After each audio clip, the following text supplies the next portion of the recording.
Bonjour et bienvenue dans cette 103e édition de votre journal préféré que je suis très heureuse de présenter à nouveau avant de rentrer à Granby où j'exerce mon vrai métier d'infirmière aux soins intensifs.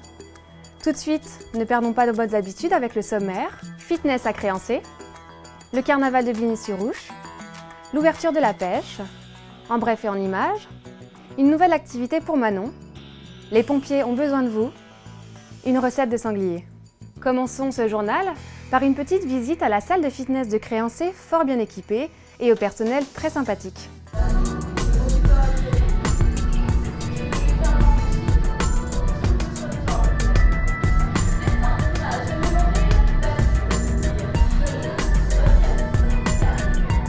J'ai créé le club en 2018, club d'activité qui a très bien démarré. On a eu 2 ans de Covid avec un arrêt ponctuel. Donc on a essayé de personnaliser un petit peu plus notre club. Et aujourd'hui, on est sur un club d'accompagnement personnalisé pour atteindre des objectifs de perte de poids, tonification, affinement, amélioration de la condition physique.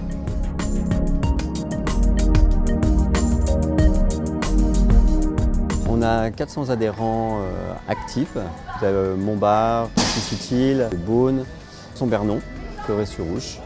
On est 4 coachs. Donc vous allez retrouver Cindy qui est là depuis 3 ans, Karine toute récente depuis le mois de janvier et donc moi depuis le départ.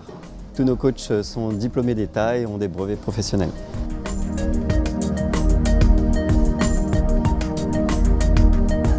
On a plusieurs types de machines. On va retrouver des machines guidées, des machines à poids libre. On va retrouver également des appareils cardiovasculaires qu'on appelle ergomètres. Dans notre établissement, on va retrouver donc du suivi individuel, du suivi en petits groupes ou alors du suivi en groupe.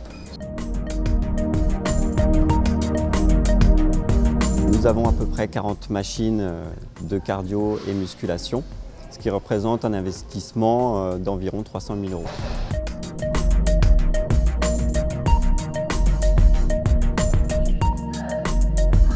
Pour quelqu'un qui veut une remise en forme, sportif ou non sportif, on conseille 1 à 2 séances par semaine pour commencer. Les résultats sont atteints dès le premier mois, suivant l'intensité des séances. On a quelques champions, notamment Camille Moutard, récemment inscrite pour la préparation physique pour atteindre les JO 2024. Elle est originaire d'Arnay-le-Duc.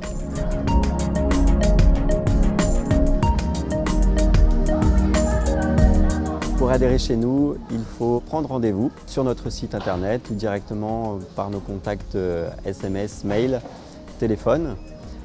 On fait un bilan ensemble des objectifs et en fonction de tout cela, on trouve une formule adéquate. On est ouvert 7 jours sur 7 de 6h à 23h, 365 jours à l'année. Les coachs sont présents environ de 9h à 21h du lundi au vendredi et le samedi de 9h à 13h.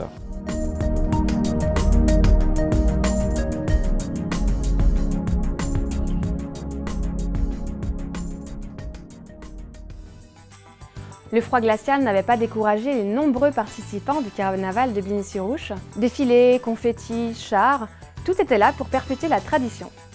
Et Monsieur Carnaval n'y réchappa pas.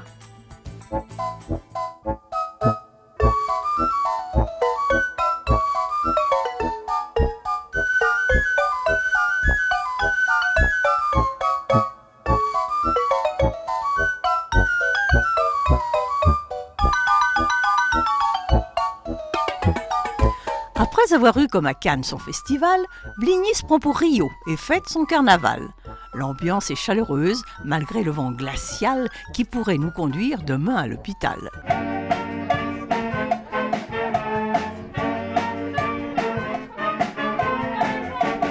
C'est à bord du petit train, au vacarme infernal, qu'on est allé chercher ce monsieur Carnaval, au fond de la vallée sur un wagon bancal, et on l'a ramené de façon triomphale.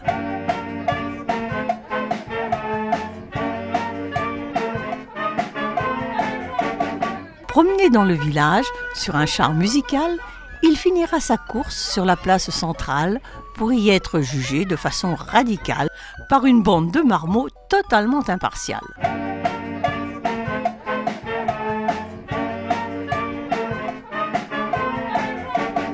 La sentence est tombée. Comme un couperet fatal, il doit être brûlé, a dit ce tribunal. contrairement à nos juges qui, au plan national, tergiversent beaucoup et s'en mêlent les pédales. Tu es condamné pour avoir fait autant de bêtises. Tu es maudit, monsieur Carnaval. Nous te condamnons à la peine capitale. Tu vas brûler sur la place municipale et tu vas partir en fumée.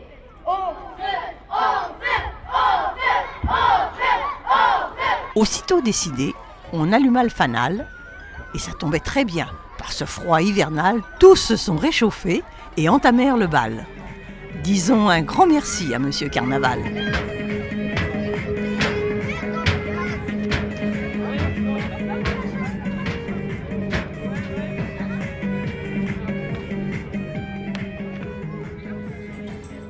Les mauvaises conditions météorologiques de ce samedi 11 mars n'ont pas découragé les nombreux pêcheurs à la truite qui se pressèrent le long de nos rivières. Des rêves plein la musette. Et ma foi, pour certains, la réussite était au rendez-vous.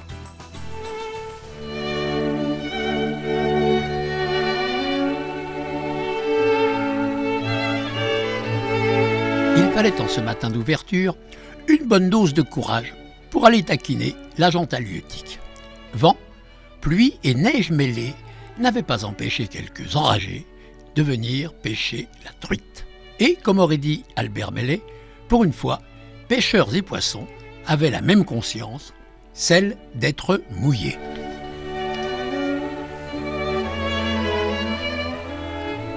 Il y avait les chanceux qui amortirent le coup de la carte en quelques coups de ligne, avec de belles farios frétillantes.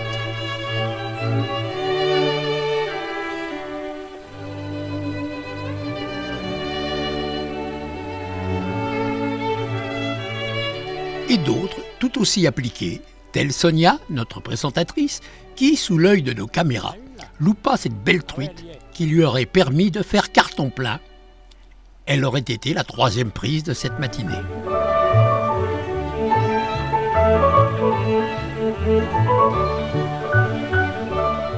Mais qu'à cela ne tienne, quelques instants plus tard, David Pion, président de la Société des pêcheurs de Lusigny, faisait honneur à son titre et à sa réputation en attrapant la truite que Sonia venait de louper. Il n'y a vraiment pas de justice, même dans ce monde piscicole. Un coup d'essai, c'est un coup de maître. Vous vous rappelez un peu les règles cette année? Alors, les règles sont 3 farios par jour. Uniquement, enfin, Lusigny, on a mis que des farios, donc c'est 3 truites par jour.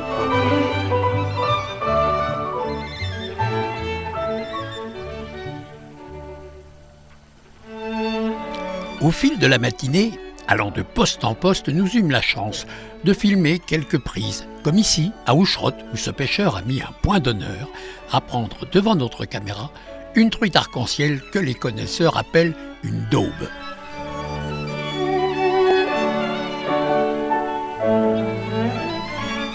À Vevey, c'est le calme plat et on frise la bredouille.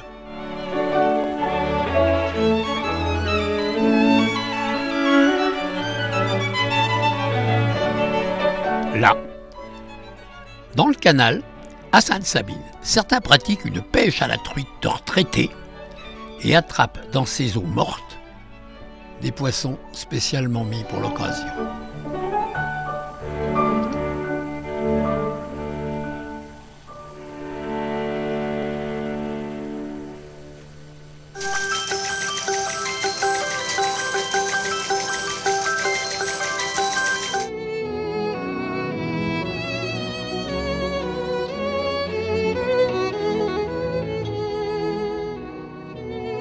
Je suis la présidente de l'association L'Arrière-Pays, qui est ici au château de Lusigny et château qui fête cette année ses 333 ans. Donc c'est un événement, voilà, c'est un joli chiffre, 333, qu'on a voulu un petit peu fêter et du coup on va passer toute l'année à organiser un certain nombre d'événements pour marquer le temps, pour marquer d'une pierre blanche cette année. Et ce soir, on est le 3 mars 2023, donc ça fait aussi 333.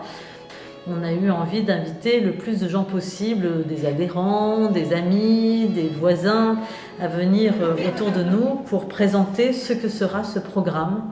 Programme qui sera ponctué de visites patrimoniales, de temps d'échange, de spectacles, d'ateliers Il y a aussi des propositions pédagogiques pour les écoles, etc. Voilà, donc c'est une année qu'on espère un peu festive, un peu joyeuse pour ces 333 ans. À l'issue de cette réunion très conviviale, arrosée avec modération à la bière de louche fabriquée au château, Luc Bousquet, trésorier, en profita pour faire un rapide historique des médaillons qui ornent les murs. Et enfin, Isabelle Boussiou-Perrault transforma ce magnifique escalier en scène afin de nous dire un conte. Regardez, seulement regardez la source.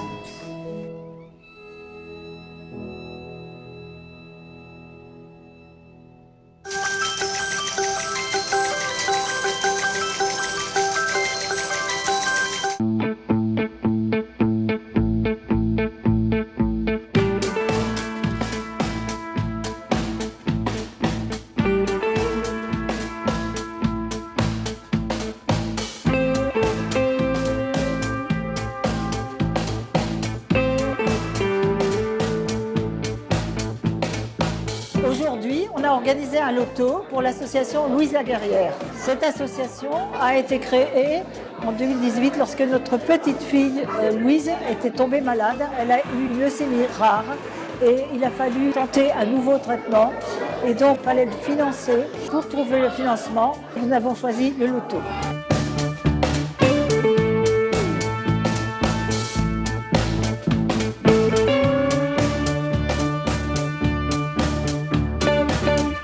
Les gains d'aujourd'hui vont être reversés à la Fondation Flavia. Cette fondation travaille pour la recherche avec un institut de Nice. Pour aider l'association Louise Laguerrière, vous pouvez participer à nos actions, loto et marche. Vous pouvez adhérer ou faire des dons si vous le souhaitez. Vous trouverez tous les renseignements sur la page Facebook Louise Laguerrière.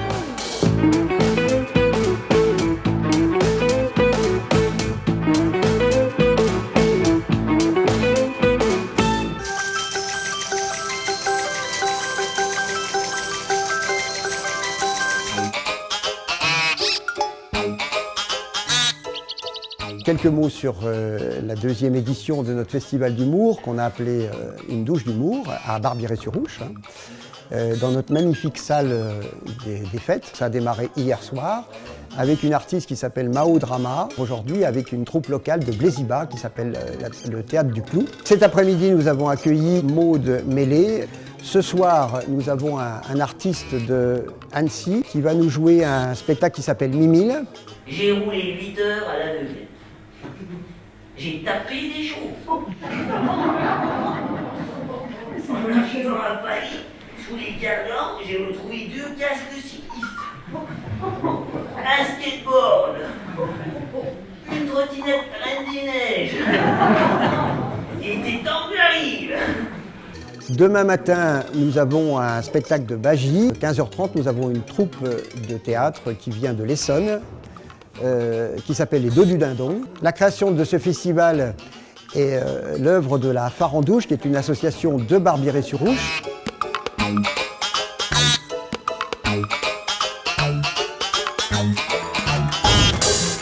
TV Auxois à Barbiré-sur-Ouche était une exception, peut-être sentimentale, car c'est le village qui a vu les débuts artistiques de notre réalisateur. Revenons sur notre territoire avec un reportage sur les diverses activités de la famille Masson.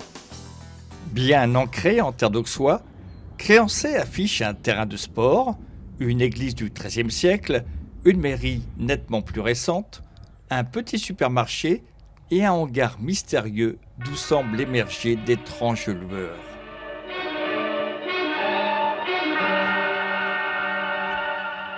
Pour Jonathan Masson, son manège à lui, c'est d'être toujours à la fête.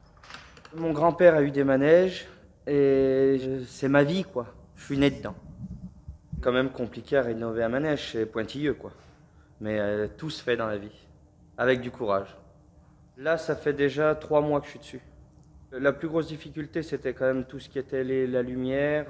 Bon, rien n'est compliqué, tout peut être simple, mais bon, quand on connaît pas trop le branchement en série pour les lumières, tout ça, c'est un peu plus compliqué. Ah bah c'est le rêve de tous les enfants. Moi quand je vois mon garçon qui a 6 ans, pour lui c'est magique, il s'appétit dans les yeux, les lumières, toutes les petites voitures, les ceci. Il vient là, il passe ses journées ici. Celui qui est le plus apprécié par les enfants, c'est la soucoupe. Ici, il y en a tellement de choses à vous montrer. C'est la taverne d'Ali Baba. Il y a 4 générations de forains, on a des dancing, on a plusieurs manèges. Donc on en aurait plein de choses à vous montrer. Mais pour Manon, la compagne de Jonathan, les petites voitures ont bien poussé jusqu'à devenir réelles. Cette fois-ci, je me suis lancée dans le nettoyage automobile pour les particuliers et les professionnels. Parce que j'avais envie d'essayer, parce que je suis très maniaque et j'adore le ménage. Et à Créancé, bien que ce ne soit pas le Loir-et-Cher, il nous arrive de rouler dans la boue. Nettoyer une voiture, c'est simple. Normalement, on prend un sheet, on projette sur le tableau de bord et puis c'est nettoyé. Non, c'est pas comme ça? Non, pas du tout. C'est ce qu'on peut croire que c'est facile, mais moi je nettoie vraiment dans tous les moindres coins avec les pinceaux. Je laisse plus une poussière. Des fois, je démonte les sièges pour faire le nettoyage. Voilà, je vous rends votre véhicule comme si vous sortez de concession. Est-ce que vous avez des produits miracles? Non, les produits miracles, c'est l'huile de coude. Un toilettage qui vaut bien que l'on ouvre un peu son portefeuille et que l'on laisse son véhicule jusqu'à 24 heures. Car ici, le nettoyage des voitures est devenu tout un art. Décidément, d'une voiture à l'autre, la famille Masson n'a pas fini de nous surprendre. Les pompiers du SDIS de Côte d'Or sont venus à la rencontre de nos délégués communautaires pour un appel à renforcer les rangs des pompiers volontaires dans nos communes. En règle générale, lorsque la sirène de ton des pompiers retentit, c'est qu'il y a urgence. Et même si les responsables du service départemental d'incendie et secours sont arrivés au dernier conseil communautaire sans leur avertisseur sonore, c'est bien pour parler de l'urgence à recruter des sapeurs-pompiers volontaires qu'ils sont intervenus devant l'Assemblée. Nous sommes venus ce soir à la réunion de communauté de communes pour faire un bilan et exposer le volontariat sur votre territoire, en particulier les 2 unités qui la composent, le centre de secours de Pouilly-en-Auxois et le centre de secours de Bigny-sur-Ouche, sachant que nous sommes là pour faire la promotion et le développement du volontariat afin que les secours soient bien assurés sur ces 2 territoires. La problématique est en particulier d'avoir des sapeurs-pompiers volontaires en nombre suffisant en journée, de 7h à 18h, où nos effectifs sont légèrement diminués, alors qu'en période de week-end et en période nocturne, nous avons des effectifs plus que satisfaisants pour répondre aux missions opérationnelles. Et une nouvelle fois, l'aide des élus de terrain sera fortement sollicitée pour aider à résoudre cette problématique. Là, on souhaitait rencontrer les élus pour faire un point de la situation aujourd'hui, ainsi que d'utiliser via le carnet d'adresse au niveau élu pour rencontrer soit les employeurs publics ou les employeurs privés afin de présenter la possibilité de conventionnement lorsque l'on a un salarié sapeur-pompier volontaire. Après cet appel à la mobilisation des employeurs publics ou privés et des citoyens, le Conseil communautaire a repris le cours de ses délibérations consacrées essentiellement au vote des comptes administratifs. De cette litanie de chiffres, nous en retiendrons un. 2 211 089 €, montant de l'excédent global arrêté au 31 décembre 2022. Ce résultat attestant donc de la bonne santé des finances de notre communauté de communes.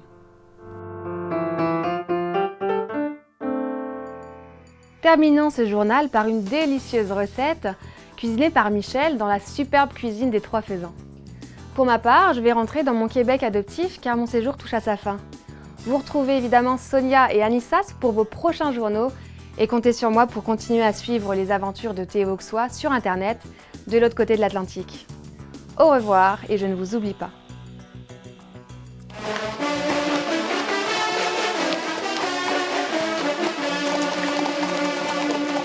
Je suis heureuse de vous présenter le trésor confit du chasseur que j'ai créé il y a 4 ou 5 ans pour mes amis chasseurs, sonneurs, ma famille.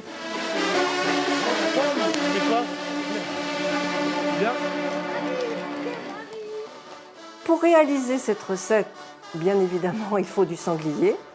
Il faut des légumes, beaucoup, des carottes, des poireaux, du chou vert, des pommes de terre, du céleri branche, des fèves, des haricots blancs, des haricots rouges, et puis bien sûr beaucoup d'assaisonnement.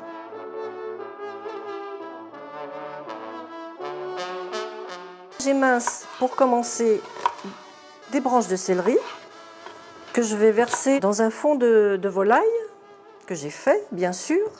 C'est une recette pour 10 personnes. Tout doit fondre doucement dans le bouillon. Je prends ensuite les poireaux que j'émince également. Là, il n'en faut pas beaucoup. Pour 10 personnes, j'ai deux jolis poireaux, du jardin évidemment.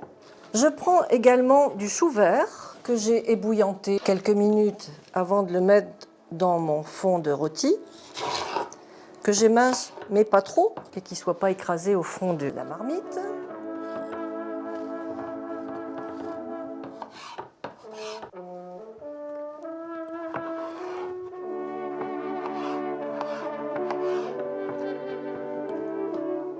Alors maintenant, je dispose les fèves que j'ai ébouillantées pour pouvoir enlever l'enveloppe.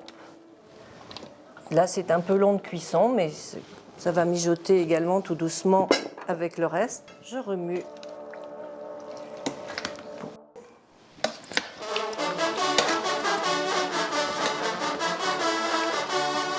Il me reste les haricots verts et les haricots rouges que j'ai fait confire auparavant, mais comme ils sont déjà cuits, je les mettrai au dernier moment pour les réchauffer simplement avant le service. Moi, j'ai l'habitude de prendre un morceau de cuisseau de sanglier que je confie pendant 12 heures dans du sel de Guérande, du sucre et des feuilles de sauge. Le lendemain, je prélève mon sanglier, je le rince à l'eau fraîche et je le fais mijoter pendant 5 heures avec de la graisse de canard, tout simplement, et on obtient de jolis morceaux que l'on déposera dans les légumes quand ils seront cuits pour qu'ils réchauffent tout doucement. Alors ensuite, on prépare les boulettes. On prend un morceau un peu moins noble de sanglier, un peu d'échine de porc. On les hache avec du piment d'Espelette, un peu de cumin, du sel, du poivre, de l'ail pilé. On les laisse mariner de 3 heures. Ensuite, on mélange 2 œufs battus, un peu de farine, quelques amandes effilées. On les roule dans la farine et on les dépose également dans un fond de rôti que j'ai préparé.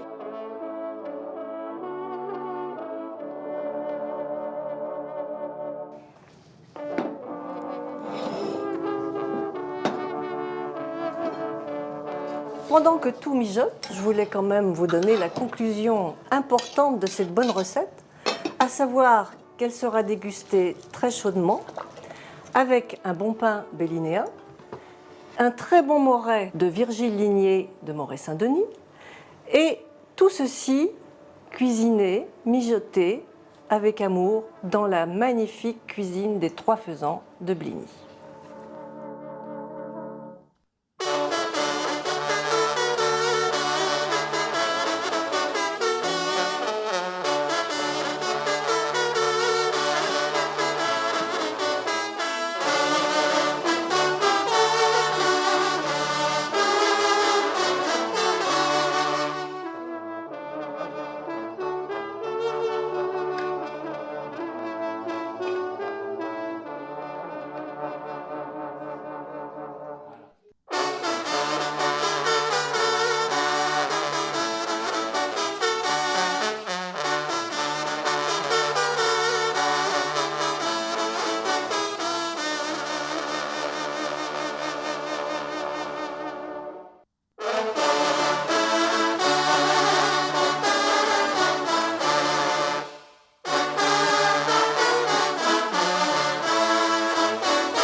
C'est déjà fini?